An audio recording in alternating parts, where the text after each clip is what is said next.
welcome to West Country Wanderings and welcome back to the Severn Way, part 18 of our epic journey. Started again here in the city of Worcester. Sabrina's just over to my right. We'll be seeing some more of that shortly, and we're heading today to the lovely town of Upton-upon-Severn. Terrific town. Can't wait to show you that. Lots again to show you on the way. Wonderful feature behind me here. That's really cool, isn't it? Anyway, we're going to start our journey shortly, so I hope you can join me here on West Country Wanderings for another adventure along the Severn Way. So here we are, back on the Severn Way again. There is Sabrina, of course. Today's journey down to Upton-upon-Severn is about 12 and a half miles. I can't remember what that is in kilometres, probably about 18, 19. I'll put the exact length of the route today in the subtitles below. Today it started off a little bit chilly, so it's not very August-like weather at all, but it is dry. It was raining yesterday, and it's due to be raining again tomorrow, but thankfully today should be dry all the way down to our journey to Upton-upon-Severn. Not lightly overcast, which actually is very good for filming. You don't get those heavy shadows. It makes it a little bit easier. So that's all good. And we're going to head down now. We're walking along the opposite bank. If you remember, I did a video on Worcester, just on its own, which was Severn Way 17A. We walked down that side. We found that fabulous park down there. This time, we're going to head down towards Diglis locks and show you some other things you wouldn't have seen on the previous episode here on West Country Wanderings.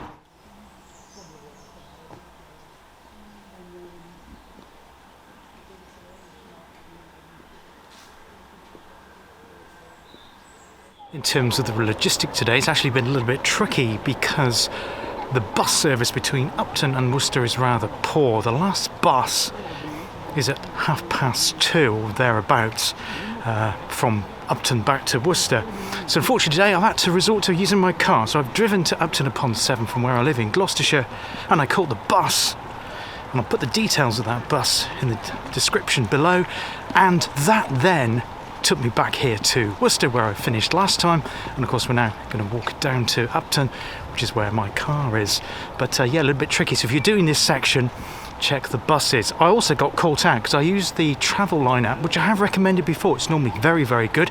I'm afraid this time it let me down. It said there was a 336 bus from a certain bus stop in Upton opposite the church, and the bus doesn't go from that bus stop anymore. Apparently a few weeks ago it changed, but they haven't updated the app as yet. But I caught an Aston's bus service company who are based, I think, nearby in Kempsey, which we're going to be walking through today. So that was good. And I got here, it took about 3/4 of an hour journey. Very busy bus though, particularly picking up people in Kempsey, surprisingly. So yeah, good. Or public transport as much as I could anyway. But we're going to continue on our journey now down to Upton-upon-Severn.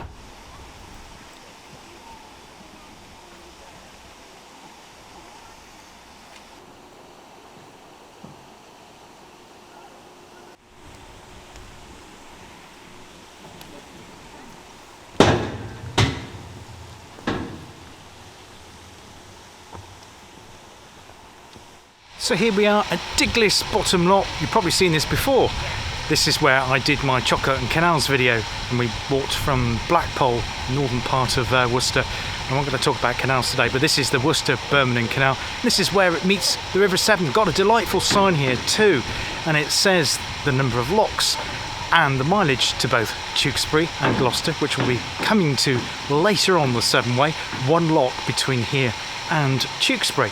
I don't think there's any locks between, no, there aren't any between what we're walking along today and Upton-upon-Severn though. It also gives you the mileage to Gloucester, which I think is 16, Tewkesbury, 30 miles to Gloucester, 29 miles to Birmingham, I think, from memory serves. But I'll insert the photo I just took of that sign now.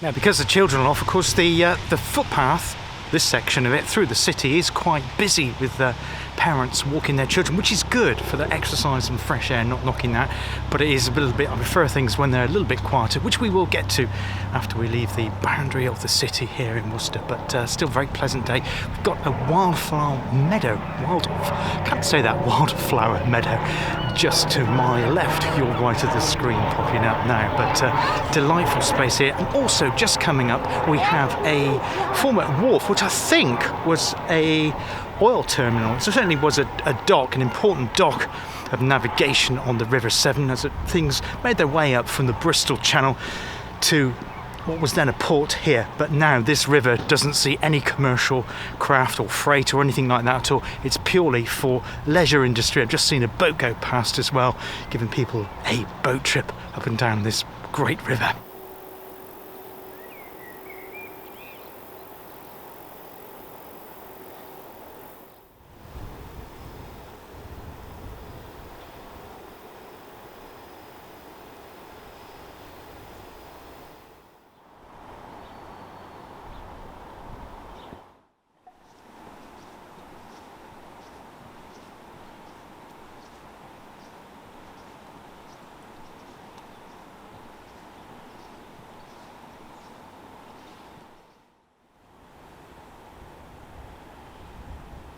I'm currently standing on what is known as Oil Basin Bridge, because at one time this was an oil terminal here in Worcester. Is no more, and you have these buildings now, which were, I think they're new, but there were other buildings here which would have served as facilities for the ships coming up from the Bristol Avonmouth area, and they would have facilitated that, and also for oil storage, but no more. As I say, it's all just leisure craft now. So you've got this bridge here which takes you over. There's our river again, just over there, if you want your bearings, get your bearings exactly where I am. And so we're going to go over this now and continue making our way out of the city of Worcester.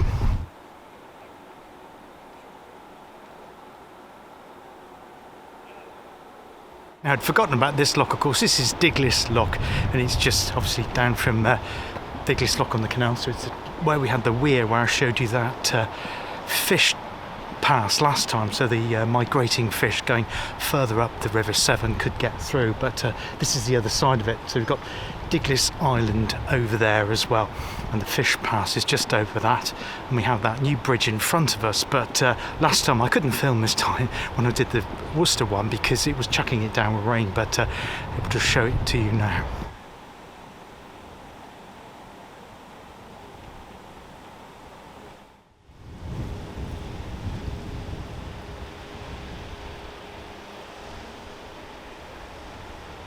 So we're now back at Diglis Bridge. This is where I was last time when the heavens opened and I couldn't film anymore before I headed back into the city centre. So we're not going back over Diglis Bridge this time, and this is the newest bridge, as I said in that Worcester video, across the River Severn. We're heading down, continuing on the same side of the banks of Sabrina. So we're now 1.75 miles away from the city centre, and things are starting to really calm down in terms of number of people. Got butterflies and dragonflies appearing now. This has been completely let wild, and unfortunately though we've got that, balsam stuff, Himalayan balsam, which has kind of invaded the banks here of the River Severn, and it kind of stifles out other things from growing, whereas we had that wildflower reserve back there where you had a lot more biodiversity. But anyway, we're going to continue through this jungly section further on down the river.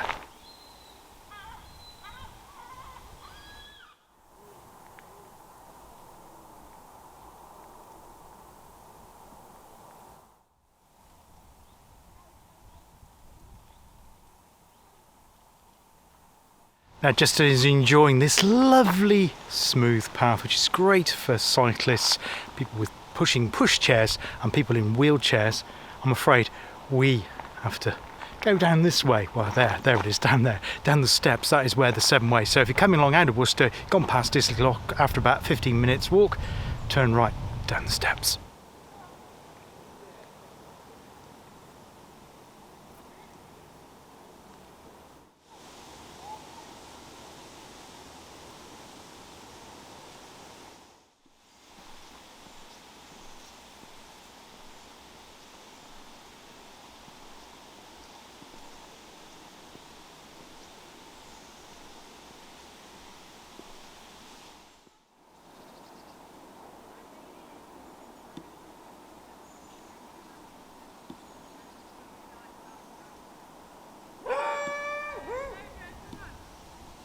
Now please ignore everything I said about going down the steps. You can go that way. It is marked as that's been the Severn Way, and that was the original route. But now that they've resurfaced the path, Worcestershire Way or the Worcester Way, it's probably easier to just stick with that. It just goes round in a bit of a loop around that bit where there's a bit of marshy ground, so you can do either. It brings you to the same point. Been doing some Japanese knotweed clearance back there, and I'm not sure what this building is here. Yes, interesting. Does anybody know that's local to Worcester know what that is? Probably an old pumping station. We're actually going to be going under a bridge. It's all derelict. Urbexers have probably been in there. I'm not going in there, but yeah, interesting. Anyway, it's got a crane arm on it there, so I don't really know what that is, but if you do know, please let me know.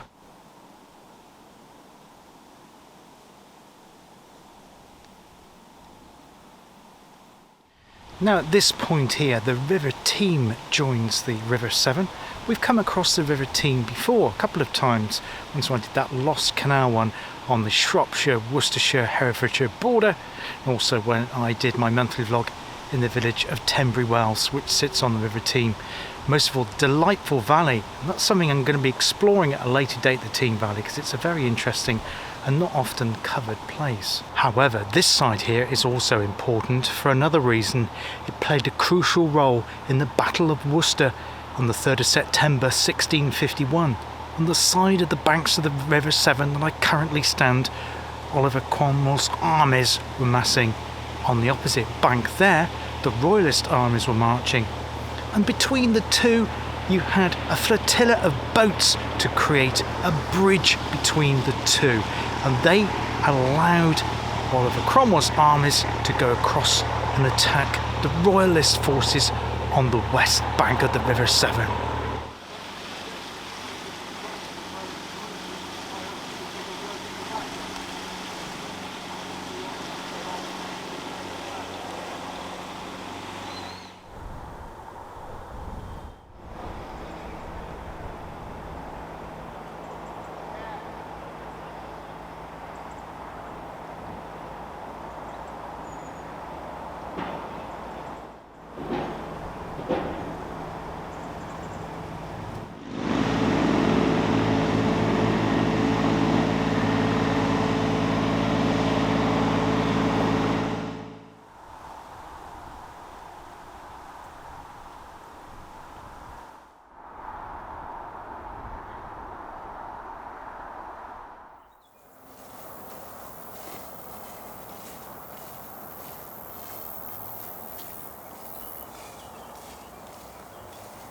I'm just taking a rest at a place called Upton.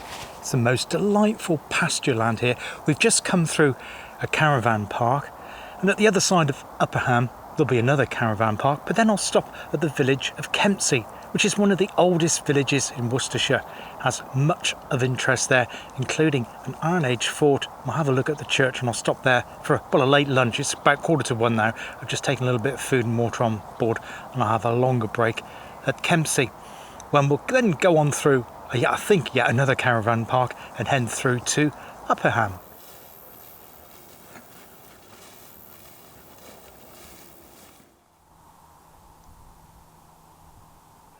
Now, not sure what crop that is to my left. You're right, I'll insert a clip of it now. To me, it looks like spring onions. I'm thinking that they've probably chosen that crop here because where I'm walking along the Severn Way here, this footpath, it's right on the Severn's floodplain. You can see down there that the river is fairly low here, coming up to the middle of August. And it's a very different story when we have heavy rainfall. We have had some rainfall, but at the moment, of course, a lot of it's being taken up earlier on, further on upstream, as we saw when we were in Wales, because consumption is higher this time of year, and it gets to be evened out. But when we have a uniform amount of rain across the entire country and there's an excess of water round and about, that's when the Severn floods, and that's when the problems happen.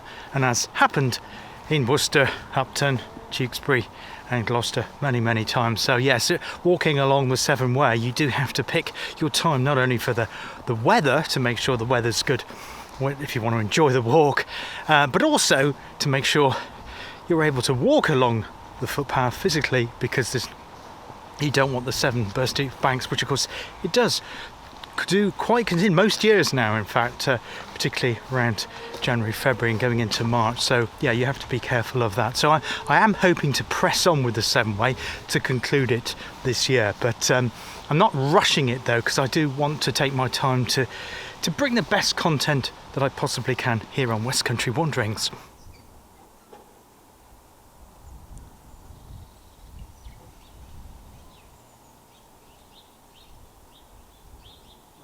Now, as you're probably aware if you watch my channel regularly, I do try to use public transport, either train or bus or a combination of both, when I'm making my videos out and about, to reduce as much as I possibly can the environmental impact of making my videos, although I do have a pretty small car anyway, which I think is ULEZ compliant. When I stuck it in Bristol and Bath, I wouldn't need to pay for that, so I guess it is, but that's kind of not the point really.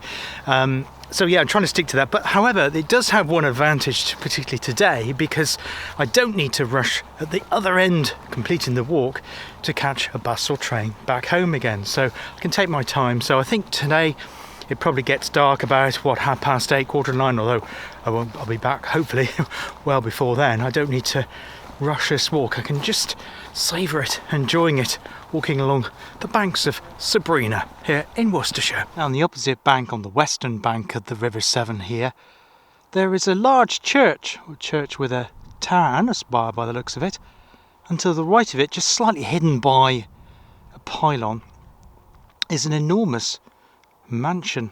I don't know the name of that. See if I can find that out and put that in the usual way below.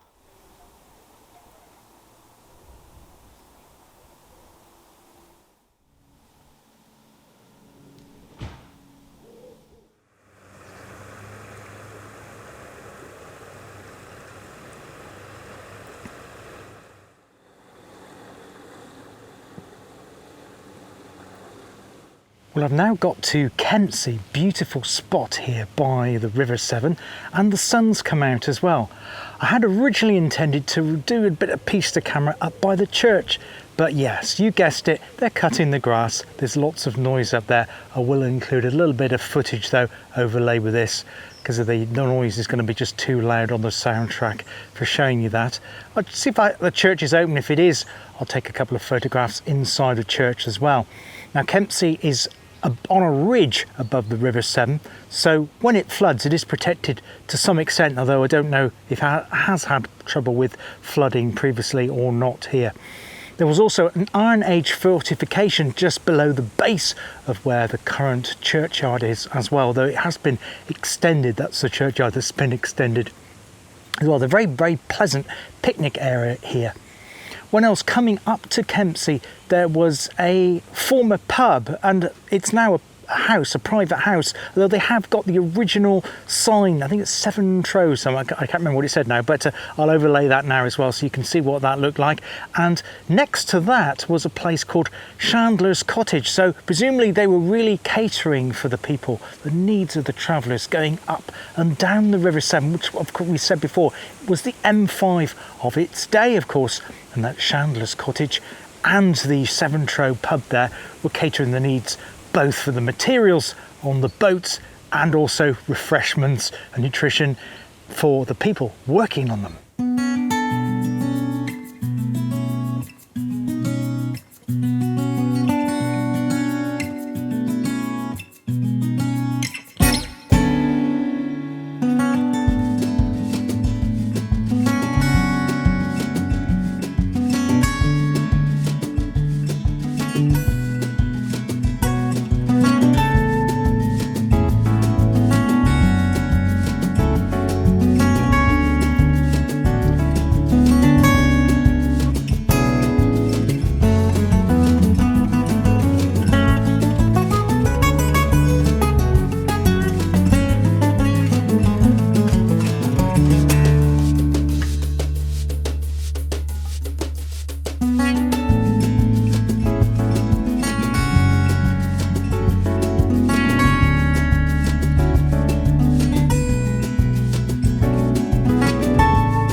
So I've now worked away around to Lower Ham.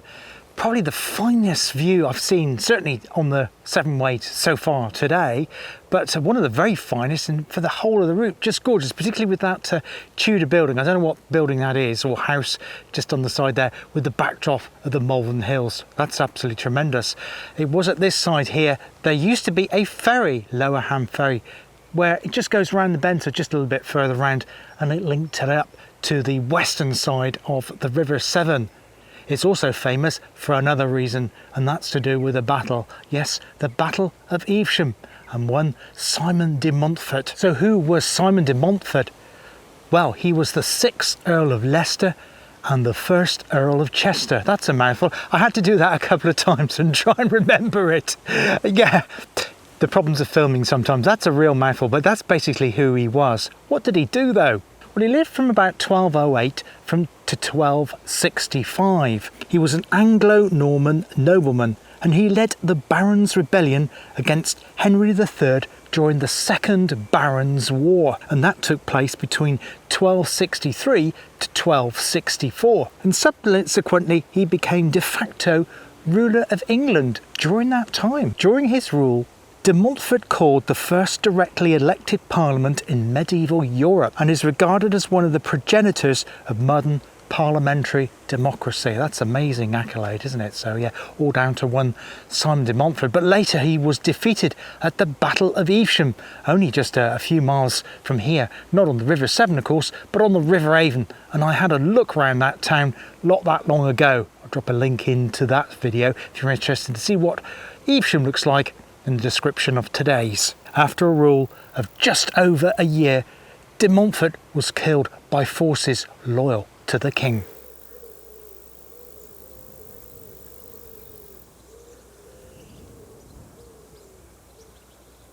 So this is the extensive Lower Ham floodplain. Quite often during the winter months, where I'm standing and all, what you can see now just up to where those new houses are, not quite, hopefully not quite up to them. We see that bank there, that flood barrier. This would quite often be completely submerged under water, which is why it's not suitable for growing crops, and it's left to run ostensibly wild, which is good, of course, for nature.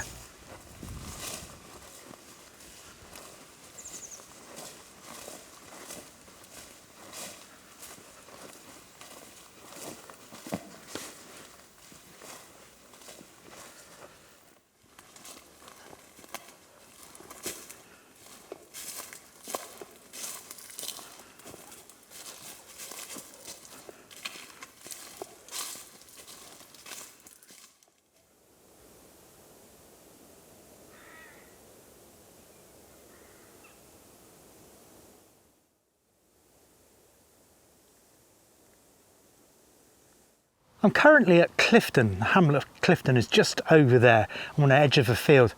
Now originally when the Severn Way was devised, you had to go on a circuitous route to go round Clifton to rejoin coming back to the river. But a few years ago that changed, and you're now allowed to walk much closer to the river. If you're following the OS map, however, or one of the guidebooks, it still shows that there is a diversion around this way. But we're going to continue down this way. I'll insert some maps now so you can make sense of what I'm describing to you, but yeah, the diversion is no longer there, and we should be able to follow this all the way round down to Upton-upon-Severn, apart from when we get to Severn House. Because there is a diversion around there, there is a private property right with a foreshore right on the river. We're not allowed to cross that, so we have to go inland for a bit and go around the edge of the A38. That's the main road that goes between Bristol and Birmingham, of course, up from Tewkesbury, Worcester, I digress, Roman road, and then rejoin again. So there is that diversion, but as far as this bit, we should be able to go straight through.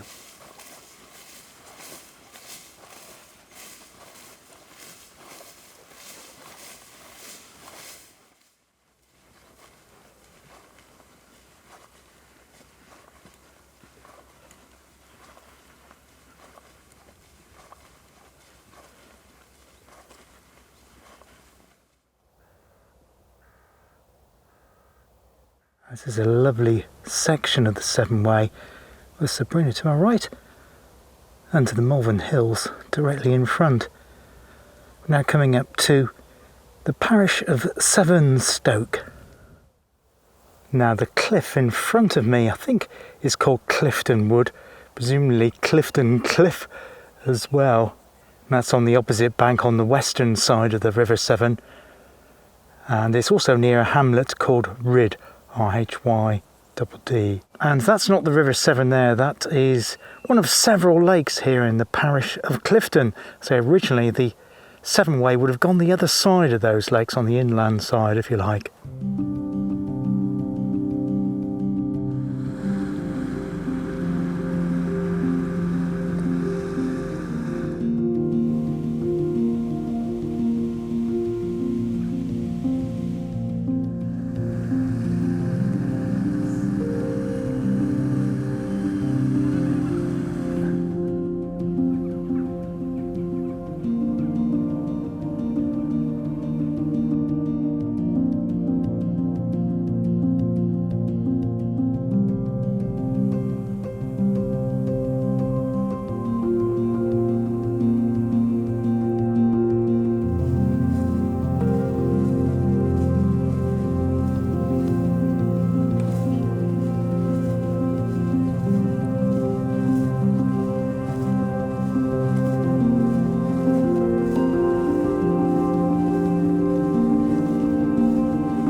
Now at the church at Severn, Stoke. I'll insert some shots of what the church looks like. It's open during the daytime, it closes at 5 o'clock, so in just a few minutes I managed to get here early.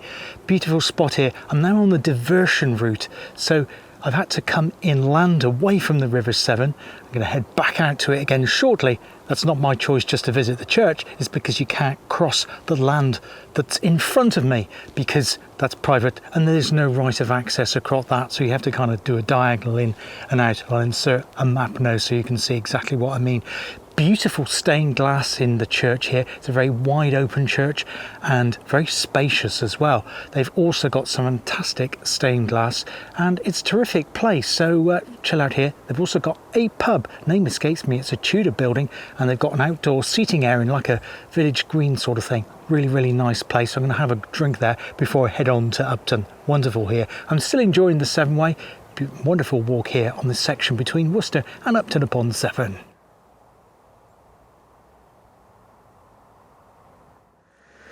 So there is a bit of road walking here, just a little bit alongside the A38, though there is a pavement, but we need to turn right just where that car's come out of at the T junction there to rejoin the Severn Way to get around the Severn Bank estate.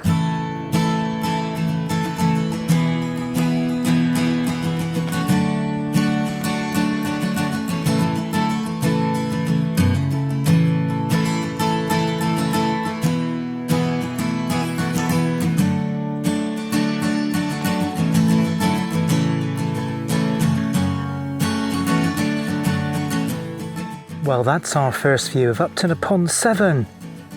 What a stunning view it represents, with its pepper pot tower on the left and the church on the right. We've now just got about 2.5 kilometres following the River Severn, which is immediately behind me, to go for our final destination.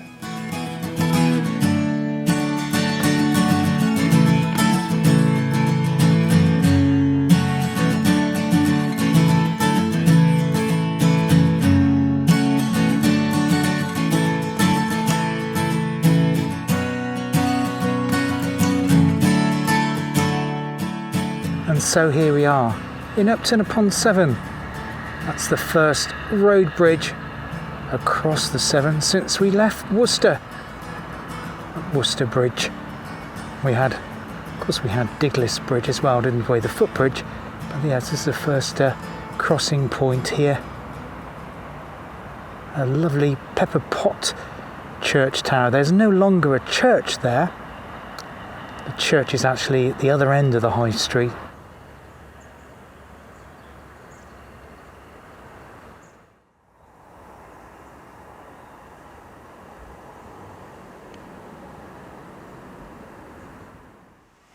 Well, here we have arrived in Upton-upon-Severn, some 12.5 miles after leaving the city of Worcester, following Sabrina pretty much all the way, apart from that little diversion around Stoke, around that house, Stoke house, wasn't it, where we had to go in. But would give us a chance to have a look at Stoke Church, which was wonderful to see as well. Been a wonderful journey for today. I particularly enjoyed seeing the narrowboat go up the river towards Worcester with the Malvern Hills in the background and the lighting just perfect. That was a tremendous moment for me. It's also been some wonderful sights of nature along the route as well. Been really good to see that. Anyway, I hope you've enjoyed it today. Next time on Severn Way 19, we'll be leaving from the town here of Upton-upon-Severn in Worcestershire and making our way down to the town of Tewkesbury, which lies in Gloucestershire. We'll be crossing over the border just before we get to that town of Tewkesbury. Because the journey next time is much shorter, it's only some 6.5 miles between the two towns, I'll be able to cover more of the town here and also be able to show you around the town of Tewkesbury, of which there is a lot to show you, including its famous abbey and loads of medieval buildings and history around that town as well. So hope you can join me for that. If you want to know when that one uploads to YouTube, then please consider a subscribe and then hit that bell, and then YouTube will tell you when that one uploads. You can also join my Facebook group. If you type in West Country Wanderings into Facebook and request to join the group, I'll invite you into the group, and then you can share your own videos and photographs of the wider West Country that I cover here on YouTube, including the counties of Herefordshire, Worcestershire, Gloucestershire that make up the 3 counties, as well as Wiltshire, Somerset, Dorset, Devon and Cornwall, not forgetting South Gloucestershire, Baines, North Somerset and Bristol. So you can cover all of those. Been on holiday or you live in any of those areas, love to see your photographs and videos, please share them. There's about 130 odd people that are a member of the group now, so it's building up nicely. It's a really nice, very safe community, and it is monitored, so you won't see any spam or anything like that in that Facebook group. The other thing to mention is I'd like to thank a lady called Liz, because Liz has also been doing parts of the Severn Way, and I believe she's done the next section. So I think she's walked from here to Tewkesbury, and have forewarned me that there is a section next time where there are nettles about yay high. So thank you for the tip off that, and thank you for sharing that photo on my West Country Wanderings Facebook group. It's very much appreciated. I understand that you have contacted Gloucestershire County Council about that. I think it's Gloucestershire, but whichever one it is, I will contact them as well if it's still in that condition when I get there. But I have to say today, footpaths have been rather excellent, so well done Worcestershire County Council. Until next time in West Country Wanderings, take care of yourselves, look after yourselves, and I hope to see you on the channel again very soon. All the best for now. Bye bye.